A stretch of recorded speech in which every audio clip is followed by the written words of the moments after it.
Hello, my name is Ash, a counselor in training. This is my Relatable study podcast for individuals who need help studying for their NCE, CPCE, and other related counseling exams. I'm going to go through many questions from multiple resources and make the answers relatable to both you and me. So get your listening ears on and let's get studying.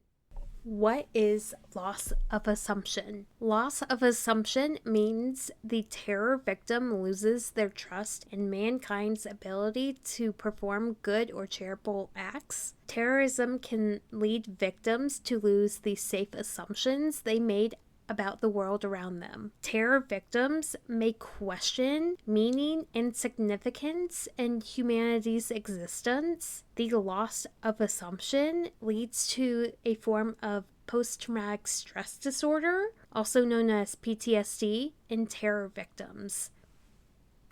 The most effective time interval, temporal relation between the CS and the US is A. Irrelevant. It does not influence the learning process. B. 5 seconds. C. The 0.05 level according to social scientists. D. 0.5 or half of a second.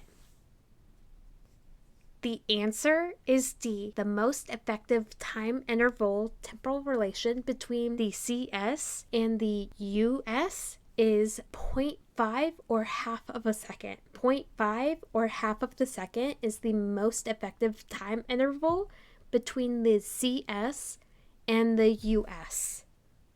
What is the difference between positive and negative cognitive appraisal as it relates to a reaction to terrorism?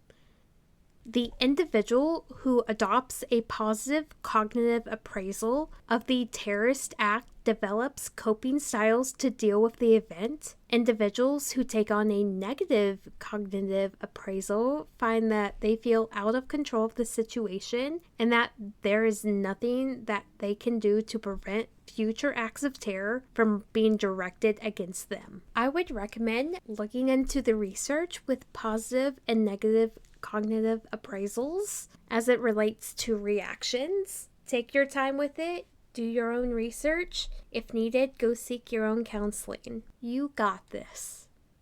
Many researchers have tried putting the UCS, i.e. the meat, before the CS, i.e. the bell. This usually results in A. increased learning, B. anger on the part of the dog, C. experimental neurosis, D. no conditioning. The answer is D. This usually results in no conditioning. Many researchers who have tried putting the UCS before the CS usually get results with no conditioning. You must put the CS before the UCS to get results for conditioning. What are exposure strategies?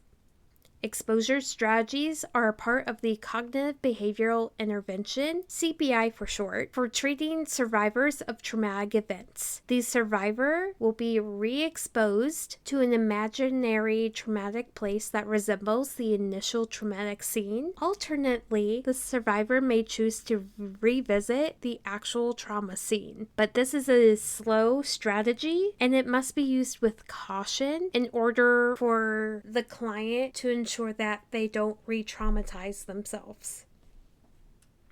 That is all 5 questions for this episode. Thank you for listening.